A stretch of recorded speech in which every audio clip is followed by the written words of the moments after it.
recording.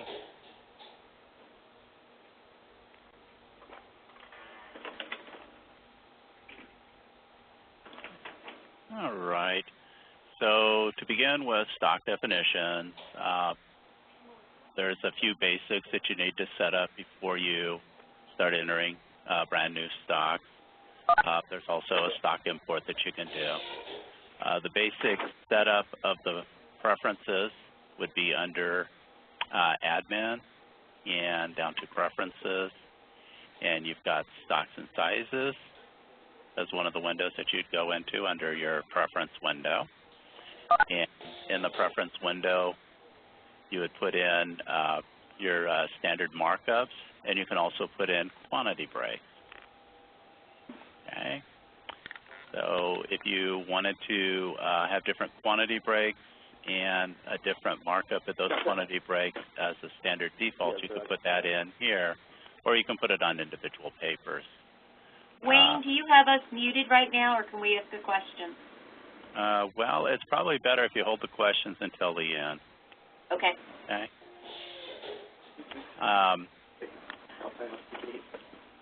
Your stock weight, name, and finish is going to go in here. This is the way it's going to appear on your job ticket or on your invoice if you're showing the stock name. So you have formula fields that are chosen here. Choose this one. It's going to show 20 pounds, the name of the paper, and then the finish. If you choose this one, it shows finish first, the name of the paper, and then the weight. Or if you're in Europe, you would choose this one where it shows ground. Okay, and then you also, can use microns or plies or points. So if you want to, if you're putting like 10-point paper in, you would choose this formula, which would show you the points and then the name of the paper. Okay.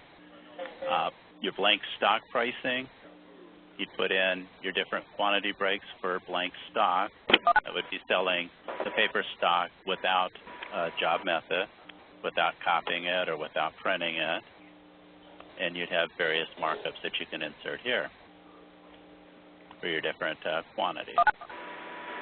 If it's customer supplied stock, you can put in a stock cost, a quantity, and you can put in a markup here. You can say markup only for the customer stock.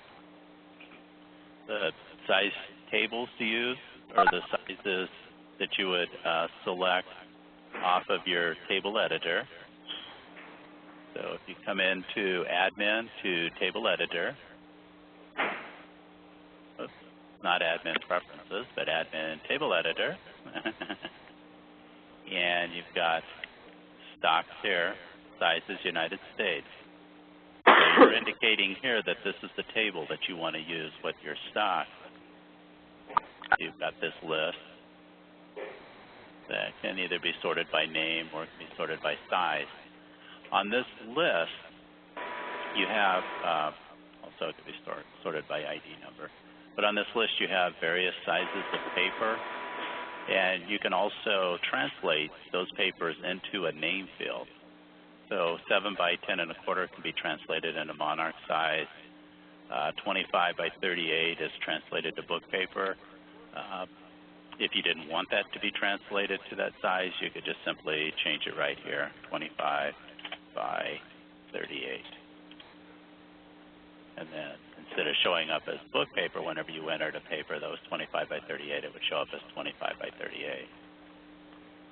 If you're entering a number 10 envelope or a number 9 envelope, it's a little hard to remember the size, so it's better to have something like that translated to a size. Okay. Now the next window that you'd want to visit would be your stock definition window. In your stock definition window, you have different ways that you can set up your stock picker. So this window that opens up, you've got all of these names or headers and different fields that are going to show on your stock definition window. So by coming in here, you can say that you want to show the name, the weight, the size, the color, generic color, finish, and I have it turned off where it's not showing thickness, the price, the grade, the hundredweight price. I have it showing the vendor, the stock number. If I didn't want to show the vendor or the stock number, I could turn that off by just clicking on it. If I wanted to show, like when the price expires, I could go ahead and click that on. So you have all of these different fields that you can show in the stock picker whenever you go to choose a stock or not show. Okay, so if I say OK to that, and I close this,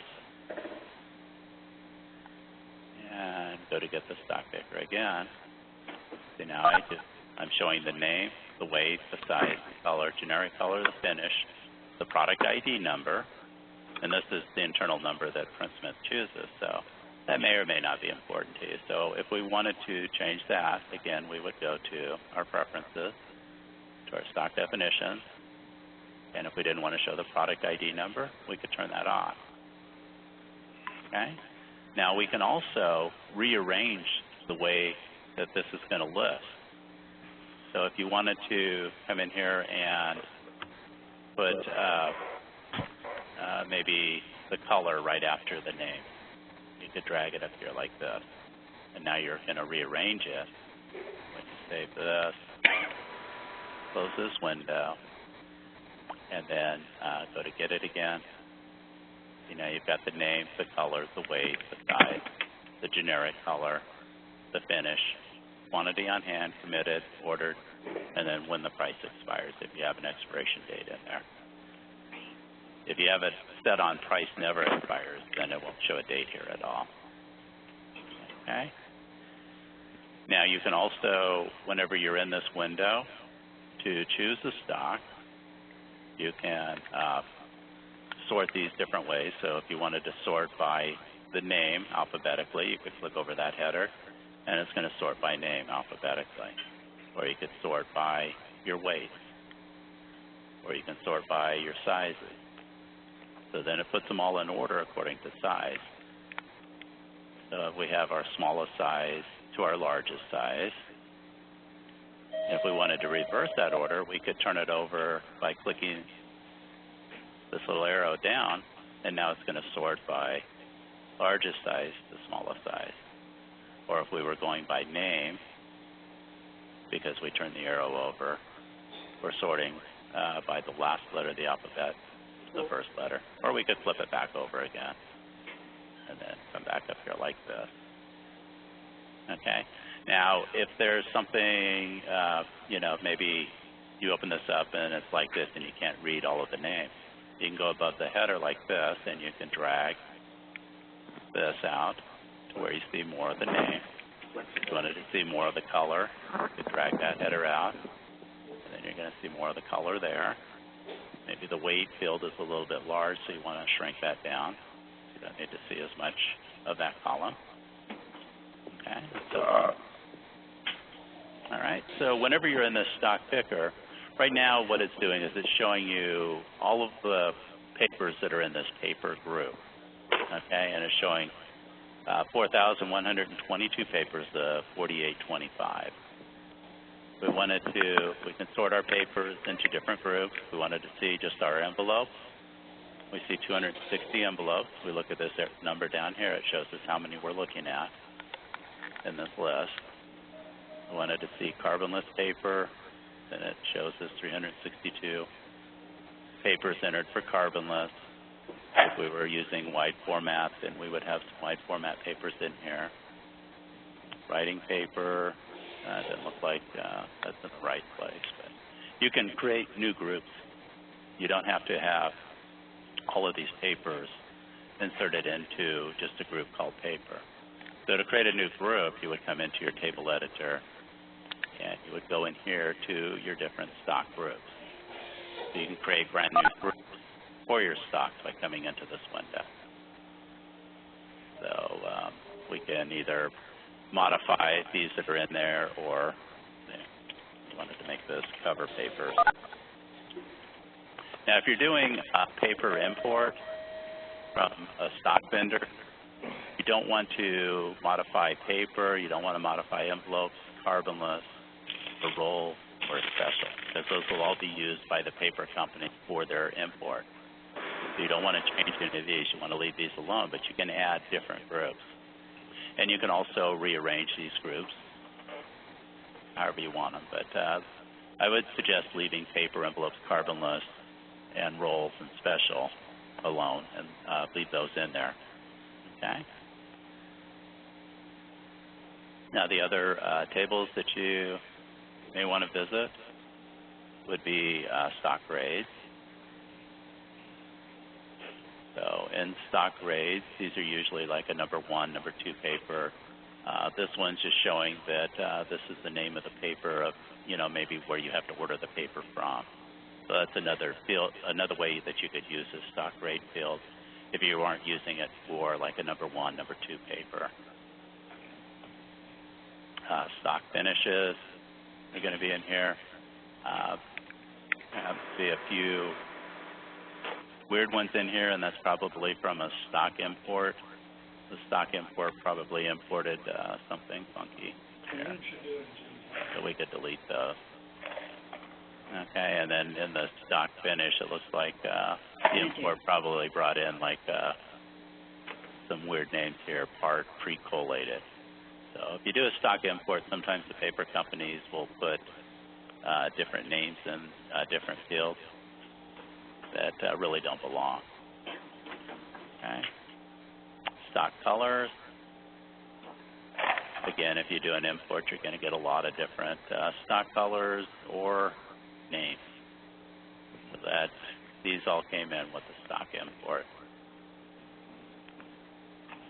So, if you want to do a stock import, what I would do is open it up first in Excel and look at it and ensure that they properly put in the right field. Okay. All right. Okay. So let's go to creating a brand new stock. So if we clear our search, close this window, we open up a brand new stock window. Okay. The first thing that we do when we're creating a brand new stock is we decide which group we're going to put that stock in. So we'll go ahead and put it in the paper group. And we'll go ahead and give it a name, ABC. And usually in this field, you're going to put in the name of the paper. And since this field doesn't show up any longer on the stock list, which it did in the older PrintSmith version, you're going to put in the classification of the paper, whether it's a text or it's a bond or whether it's a cover. And then you choose the finish over here. So we'll say it's a smooth finish. We'll say the weight is 60-pound text. And we'll say the color is going to be white. So we can type a W. It takes us down to the W's. We can select white. Because the color that we have selected has a generic color associated with it, it's going to automatically populate with white here. So if you go again to your tables and you go to your stock colors, okay, you see that these different stock colors have a generic color here that's associated with each of these different colors. So if we were to put in document white, for example, it's associated with the generic color white. So if you're choosing papers and you want to choose a generic color to look for a stock, choose white, you're going to see all of your different shades of white. Okay, grades, again, this is usually the classification of the paper, number 1 grade, number 2, or you can use this field for something else if you want. Coded is only going to be used if it's like a coated paper. If it's coated one side, you'd put a 1 in here. If it's coated 2 sides, you'd put a 2. Okay. Unless it's an envelope, you're going to say that it's a sheet stock. If you're putting in roll paper for roll presses, you're going to indicate that it's a roll stock. If it's large format, you're using it for a large format definition under your copier definitions, then you'd indicate it's large format here. Okay. The first tab, specifications and pricing. going to choose a vendor. You're going to find these vendors listed in your table editor. So if you go back to tables, go all the way down to vendors, you'll see the different vendors that you have to choose from in this field. Or you can add to it or subtract from it. Okay, the stock ID number, this could be whatever number that the paper company gives you. If you do a stock import, this will fill in automatically. Okay. Business type. These are also tables from the table editor. This is a text paper, so we would choose book paper. Okay, so it uses the basic size 25 by 38. So if we go here to our table editor, and we look at our basic sizes, these are the different names of our basic sizes. What you don't want to do, though, is change these sizes, because these are the basic sizes that the paper company uses to calculate the hundredweight price of paper. So on a business paper, that would be like a 20-pound bond, 17 by 22. One ream of that, if it was 20-pound paper, would be 20 pounds. So if you cut that into 4 pieces, 8.5 by 11, those one ream of an 8.5 by 11 would weigh 5 pounds. So that's how the paper companies calculate it. So leave the sizes alone, but you can change the name. So if you wanted to change this to business/bond papers, you could. You could change this to book, text papers, but leave these sizes in place. So then PrintSmith will know whenever you choose the stock type book paper, and it uses the 25 by 38, and we put in that this is maybe 17 by 11 by 17. See, now we know that 1,000 sheets of this is going to weigh 23 pounds. Okay, if we put in that a carton of this paper was 2,000 sheets, then we know a carton's going to weigh 47 pounds.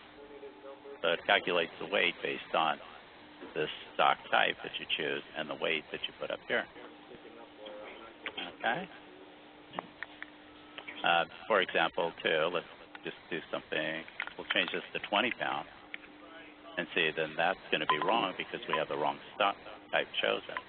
So if we choose business paper, then you see that 1,000 sheets of 11 by 17, 20 pounds, weigh 20 pounds. Okay? And if we had a carton, it would weigh, well, it would be 2,500 sheets of 11 by 17. It would weigh 50 pounds. Okay? Let's go ahead and change this back to 60. Let's change this back to book paper. Okay? Now, the next field that you'd want to enter in would be a minimum order. Normally, that's just going to default to 1. If you're putting in envelopes, you may want to default that to a whole box of envelopes. So you put in that you want to have a minimum order of 500 envelopes, and you'd want to charge the customer for the entire order. That way, if they only ordered 200 envelopes, you'd still be charging them for the entire box. The order would show that it was for 200, but you'd be charging them for the entire box of 500 envelopes if this was an envelope that we were setting up. Okay. Now, where we have quantity adjustments in this next section, this is automatically going to default to costing units 1,000. And sheets or sets of 1. So if we come down here and we put in our cost for 1,000 sheets is $20, then that's going to make each sheet, calculate at 2 cents a piece. Okay, for your cost. And then you've got what 100 pounds of this paper would cost at $84.67, and then you have the markup. This markup is what is going to mark up your cost to sell to the customer. So at 1.5, it's going to charge $30 per 1,000 to the customer. If you have quantity breaks in here that you put in, that this price is good up to 5,000 sheets, then up to 5,000 sheets, it's going to charge $20 plus a 1.5 markup $30 an hour, or I mean $30 per thousand. And then if we put in an additional quantity break here, from 5,001 to 10,000 sheets, it's still your cost is still $20, but the markup now is only 1.45. So you can come across and put in different quantity breaks.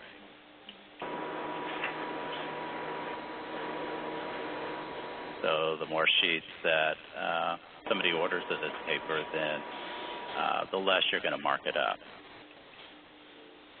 Now, maybe the paper company gives you a better price for the paper after it exceeds a certain level too. You could always come in here and change this to a different price.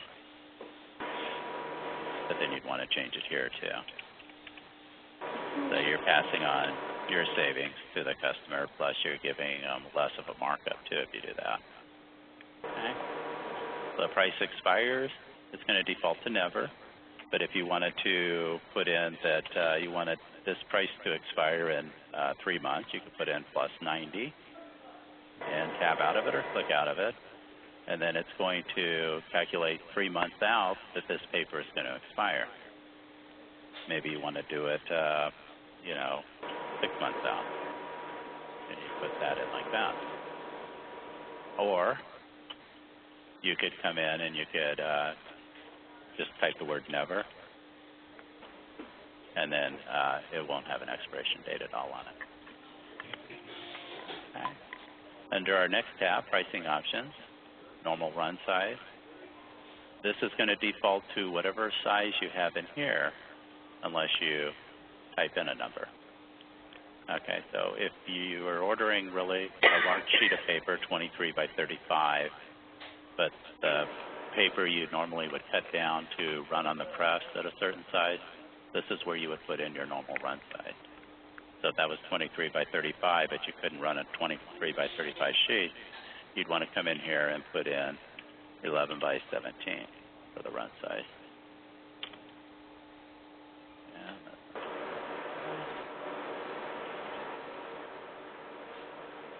This cut per 100 or minimum cut charge, almost always you're going to leave those at 0 because you're adding cutting on through a cutting charge through your pricing and your charge definitions.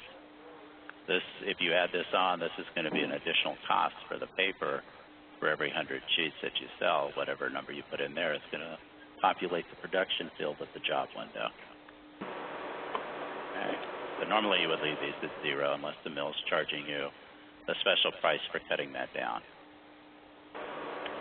Select press for printing. You're going to come in here, and if this normally prints to a certain press definition, you can select it here. If you say that it's just using the default press, then whatever your default press definition is, it's going to default to this press. Okay? If you have like Krauser pricing, or if you have list price schedules in PrintSmith, you have different schedules in here of list price. So if you use list pricing, then you would select a schedule to attach it to here. So maybe it's the 4-color process list. Okay. Pricing for blank paper. These are our different quantity breaks that were in the defaults in the preference window. Back to preferences, stock sizes. We see these different quantities here and the different markups. So what's happening here is it's saying for 100 sheets, it's going to cost $6. For 500 sheets, it's going to cost $20, including the markup here in this price. Okay, and it's auto-calculating blank stock. Adjust copier digital matrix and select the default. So this is an 11 by 17 paper. If you were running it on a black and white copier, you wouldn't want it just to go to your 8.5 by 11 black and white copies. You'd want it to go to an 11 by 17 copier definition that you had. And the same with color. You'd want it to go to an 11 by 17 color copy definition rather than default to the 8.5 by 11. If this was a white format paper that you were setting up, then you would have your white format machine that you would select. But in this case, it's not a white format paper. Okay. And you can also add up to 10 preset charges. Normally, you wouldn't add charges to paper. What you may want to do, if it was a carbonless paper, you know that you're more than likely always going to pad it. You could come in here and you could go to your charge that would be set up for padding under bindery. You could come in here, and if it was carbonless, you could say that you want to add this padding carbonless by selecting it, composing that, and then that charge would always be added every time you chose this particular paper. Okay, so it's good for like a carbonless paper or a charge that you always want to attach every time you select that paper. You just click it open, you get your list of charges to choose from, and then you can select it. If we wanted to remove this charge, we could go back into the window, click on this, remove, close, and now no charges are added. The next window that we come to is the inventory window. If we're going to keep this paper in stock, we would click this. We would figure out how much paper we currently have. So maybe we have 10,000 sheets of this. Okay?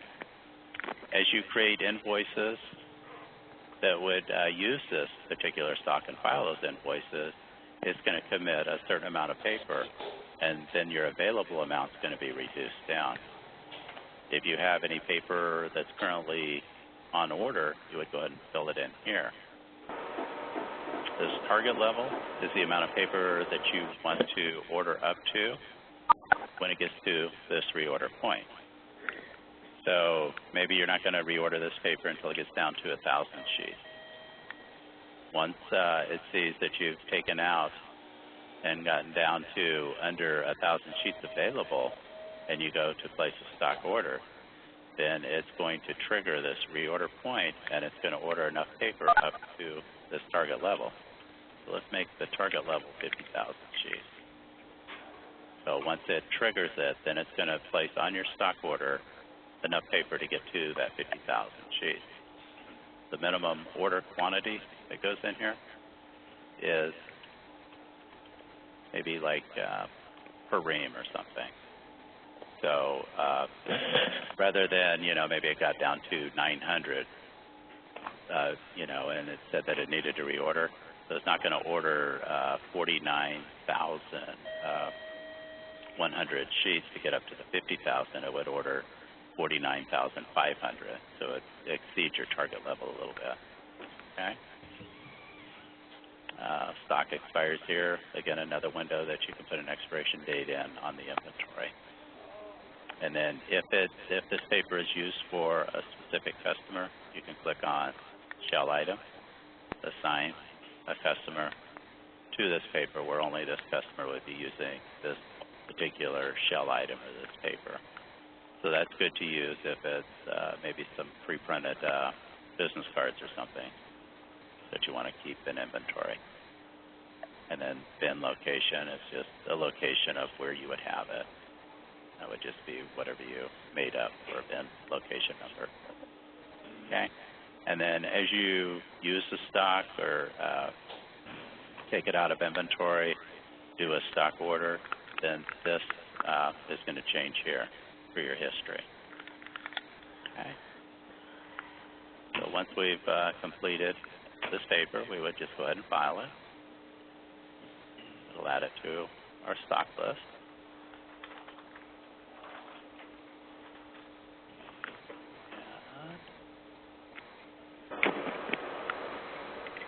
If we wanted to see only our inventory papers on this list, we could go show inventory stock only, like that, okay? So now we see this paper here that we created, all right? So it shows us all of our paper that's in inventory. We also see how much paper we have on hand. It's going to be in green if we have the paper in inventory. it's showing in red because that stock needs to be ordered to be able to have enough paper for what's committed for the stock.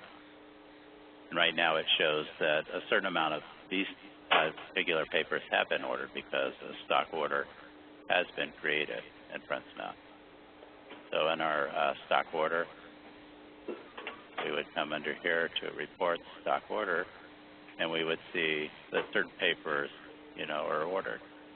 Once we receive these papers, we have to come in here and select these papers, and we have to say that the order was received. Okay? So then it's going to show that it's been filled. All right, so if we get all of this paper in, we can highlight all of these and put order received. And we shouldn't have got any. I don't know why we're getting that. That's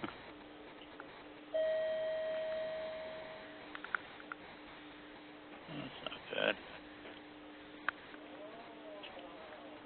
There may have been some stocks on there that I already deleted out earlier to clean up the stock list, so that's probably why that was showing up. Okay, so now it's going to indicate that all of these stocks have been filled.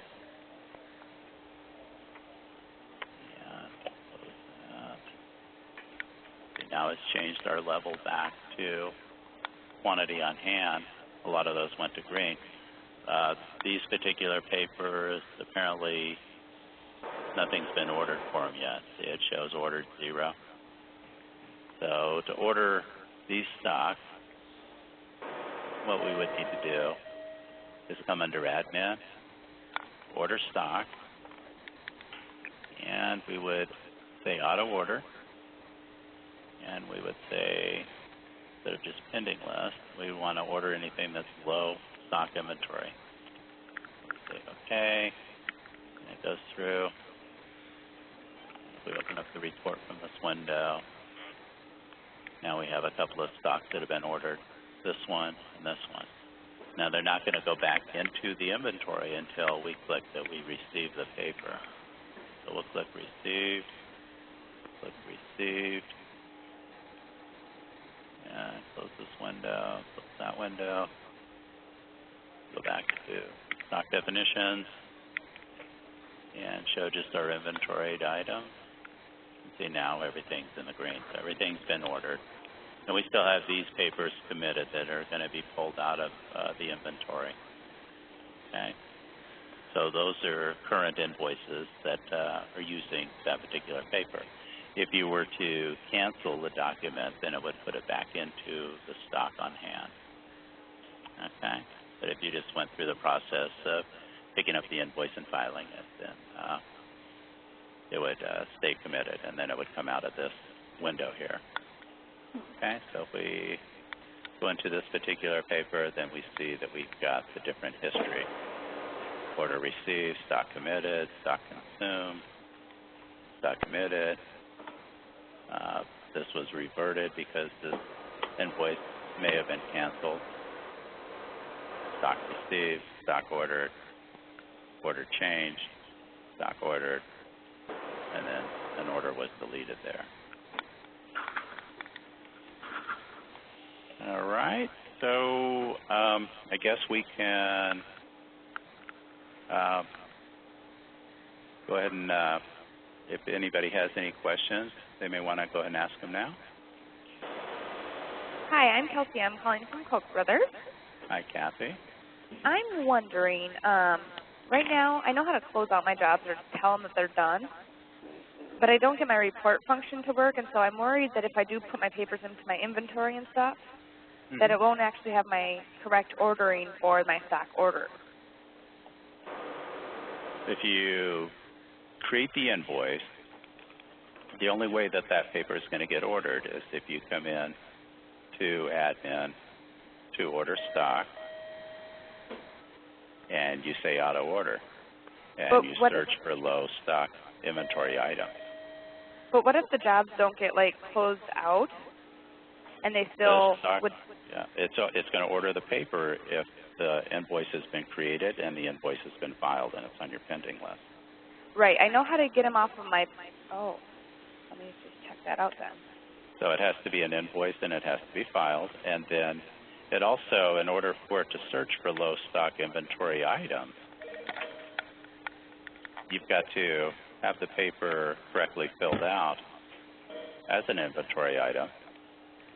And you have to have a reorder point in it. And you have to have a target level. Okay, now my question is related to that. How do I get my pending documents cleaned up? Because that's been a really big stump for me in the last 3 months. So I have tons of jobs in here.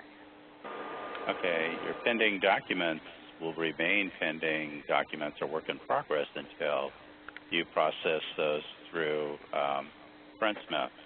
So the next step for any pending invoices would be to pick up those invoices and show that the customer is, either being charged for that invoice that you created for them, or they paid you a check, cash, or credit card for that invoice. Okay, so I would select something that they did, and then in your pending list, you would have you have all of these pending invoices. When the invoice is ready, you pick it up. Okay. And the invoice is either being charged to their account if they're set up as a charge account, or the customer at the time of pickup is paying for them with cash, check, or credit card. I understand now. Thank you. Okay. Next Wayne? question. Yes. Kathy Burnett from T&M in Canada. Hi, Kathy. We have a large format machine that we run roll stock on. So we've set it up as roll stock but large format. Is it going to work properly? Because we have to convert everything to square inches. Okay, right. So on a paper, that's a roll paper. Yeah. And we'll go ahead and say show roll stock. Like if it's 100 feet long by 36 inches wide, then we just calculate that in square inches and then price everything in square inches. Right. On a roll paper, you're going to indicate that it's roll paper. Now, is this for large format or is it for... it's for large format. Okay, then you would That's what I'm saying. It's a large format pure definition, but we're using roll stock. Okay, you wouldn't use roll stock. You would use large format. Roll stock would be for a web press. Okay, so what's the difference? The difference is this would be a roll stock that would go on a large press definition. It would be associated with any presses that you set up as a web press. This would be associated with anything that you set up as wide format in the copier definition. So the two have to be associated. You would use large format for large format signs or posters or whatever you're making with the large format. So you'd want to make sure that you indicate that it's a large format paper. Okay. Okay.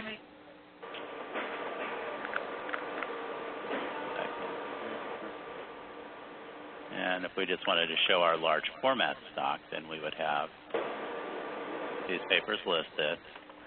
So we come into this paper that's large format. The only difference is we've got a roll width here. And then we've got this price that we put in. These quantity breaks don't even have to be in here. They could be a 0 unless you're doing a quantity break.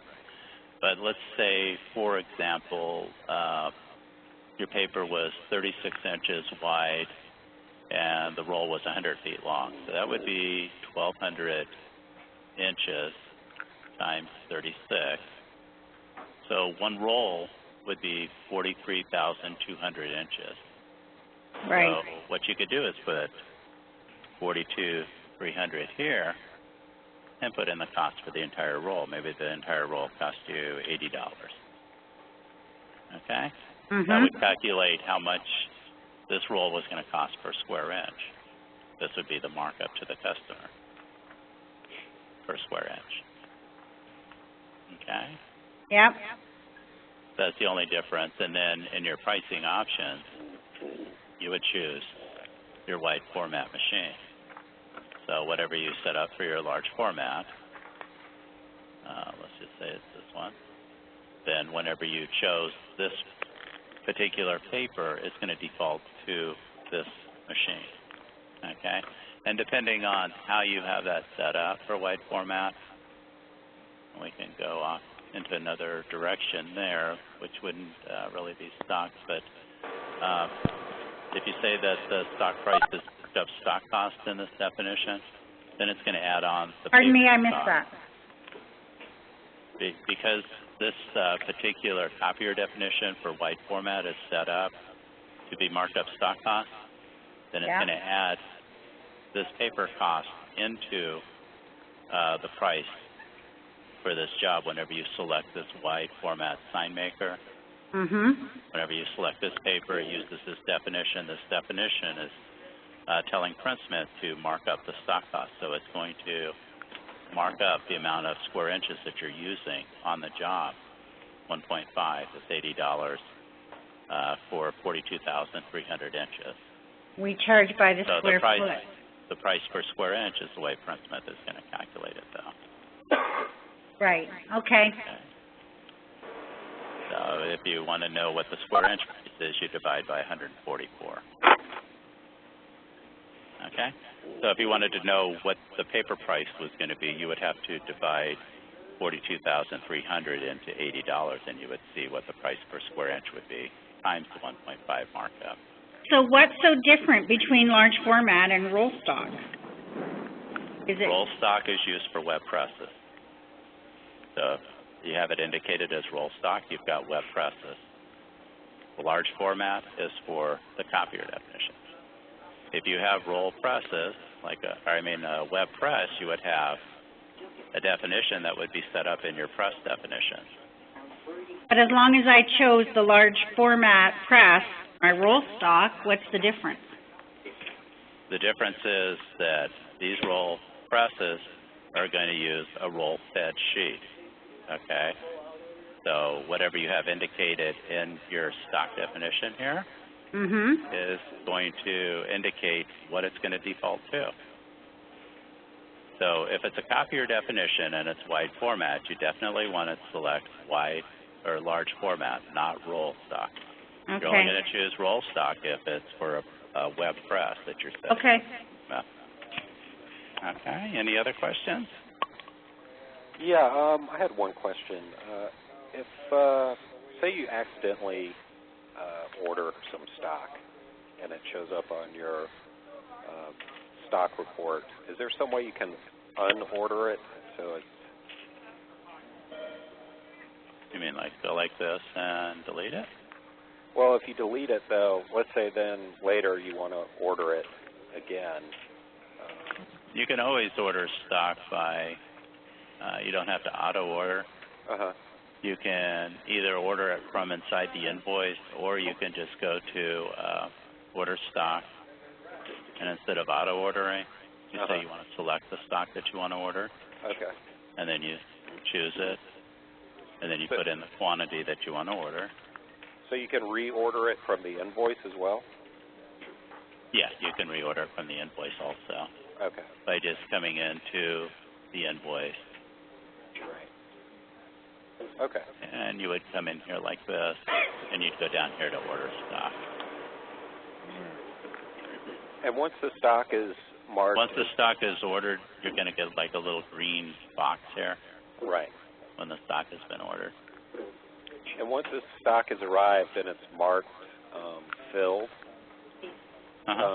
then then what happens? I mean, do you then just delete it from future? Right. Once you've marked it as filled, what you're going to want to do is come back into this stock order. Maybe after you've also printed it out, and you're going to want to select all, and then delete them all. Okay. Okay. How would you adjust manually an inventory level on stock? Let's say you had to reprint a job, but you're not re-invoicing the job. Okay. Any stock that you have in inventory, you can come in, open it up, and come into the inventory window, and you can adjust it here by anything you want it to be. Gotcha. And then, yeah, but that brings up a good point. Is if you did have to reprint a job, you're not billing the customer for the paper. There's the reference field here that automatically gets thrown in by PrintSmith when it goes through the job process. Is there any way to manually put in a reason why it was manually changed? why the stock was manually changed? Right. You would have to put it in job ticket notes. Okay. You know, in that field if you manually change something. Because it really in really the job helpful itself in this. that you create, you know, you're always creating it to show the amount that you ordered and in the production window of the job. Right. Wouldn't really have anything to do with the stock that you've ordered or whether it was in inventory or not. Well, I mean, even if you do, you know, a monthly inventory and the system's off from what the actual is, it'd be nice to have an area in here to put a reason why somebody changed the amount that's on hand. Right. If you cancel the job or if you change the amount on the invoice and filed it again, then it's going to put it back in inventory stock. But then, you know, the reason why you changed it would be how it was changed. So it would show that, you know, you put it back in inventory because you canceled the document. If that was the case. But it's not going to say that you changed the ordered amount or anything like that. Here it just shows that I manually changed it. Right. Well, and then how would someone, you know, later coming into the system say, okay, well, this was manually changed. Why was it changed? You get what I'm saying? Right. You wouldn't get that unless you put a note someplace that you manually changed it. So you could come in here to specifications and comments and put in a comment. Right. And then you would have that, you know, as a comment if you needed to see it. But there's not going to be a lot of explanation in here why it was changed. So maybe, you know, 5 years from now you wouldn't know why. Right. Well, I definitely think that's, you know, an enhancement request to have a, you know, like a notes field here with this inventory change window. Okay. I'll make note of that. All right. Any other questions? Yeah, Wayne? Yes. Wayne? Yes. This is Jim from Nash Printing in Lansdale, Pennsylvania. Hi, Jim. If one's entering a custom stock definition, do you have to click every default or setting for, you know, the specifications, the pricing options, and the inventory to make it work? Does that have to be done like every window has to be, you know, filled in, or can you just use what you need? You can use just what you need. The important thing for a stock definition is to have the cost, the costing units, on the side. If you don't put a vendor in or a stock ID number, that's not important. It doesn't have to have the stock type unless you're pricing out by hundredweight, but it's good to have the stock type. It doesn't have to have a color in there, but it's always going to prompt you for a color if you don't have a color. So the basics that you would have to fill in for any stock definition would be the name, the finish, the weight, the color, the parent size, and the cost, and then the costing unit. As far as the others, it's going to, if you don't put anything in here, it's going to use the default. If you don't click on inventory, it's just not going to show as an inventory item with an inventory level. Okay. Hey, any other questions? Yeah, Wayne. Yes. This is Kevin out of Kansas. Hi, Kevin. We're looking at importing stocks, and you said you could do that using some Excel documents? You would have to have it set up correctly to import stock, but you would either use Expedex or generic interpreter. So the stock, if it was Expedex, you would have the different fields that would be imported here. If it was generic, then you'd have the different fields that would import here. You'd browse for that file that you were importing. Okay, and I think the reason nothing's showing up is because that may have been deleted off of my desktop. But then you can also indicate which price brackets you're using for that paper, and you can adjust those brackets by a percentage. So the file would have to be set up with the correct fields for Expedex, or if it's anything other than Expedex, you'd use the generic interpreter. Under Expedex, you see that it's going to import the stock number, the sheet size, the different price brackets up to 5 different prices, the quantity breaks on those 5 brackets, and so forth. Under generic, it doesn't have quite as many fields that it imports, but almost the same number of fields, price brackets, and so forth. Okay? And you would rely on your paper vendor to set that up correctly. Wayne? Yes. Expedex has theirs set up wrong, so when I imported in all their stock, it all came in at 8 by 1 instead of 8.5 by 11. That would be something that you'd have to bring up to them that they don't have it set up correctly. Okay, they've been working on it for like 5 months. Haven't gotten anywhere with it. Is there a way for me to go in and change it? Well, if you went into, before you imported it, if you went into the Excel file and looked at it, then you would see that it wasn't correct and you could change it there. Okay. You open it up in Excel first. Okay. And then you can make the correction, in the column if it looked wrong. You can make the correction there and then save it as a CSV file that you would import into PrintSmith. Okay. Okay. Anything else? Getting back to the vendors, there's only an area to put the vendor name in. It would also be helpful to, have the vendor contact information and address and phone number and whatnot, other than putting that, into, the customer area. Is there a better way to get that information into the system?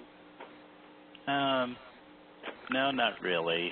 That would be something else like ACT or some kind of a management system that you'd have for vendors, because PrintSmith really isn't a purchasing order system, so there's really no need for addresses or phone numbers for the vendors. Now you can have brokers within PrintSmith that you work with that you can create a delivery ticket from and have addresses and phone numbers for the broker. But that would be different than the vendor field. Yeah, it'd just be nice to have everything, in the one system instead of having that could probably happen in a future PrintSmith, but as of now, there's no need for the address or the phone numbers because it's not a purchasing order system. You can create the stock order and you can sort by vendor, so it would print out different sheets for each vendor. Right.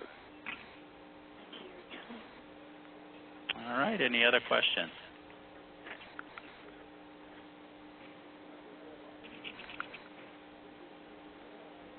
All right, we got pretty quiet, so we'll go ahead and end this meeting now. Hopefully you all got something out of it, and have a great day. Talk to you later. Thanks, Wayne. Thank you.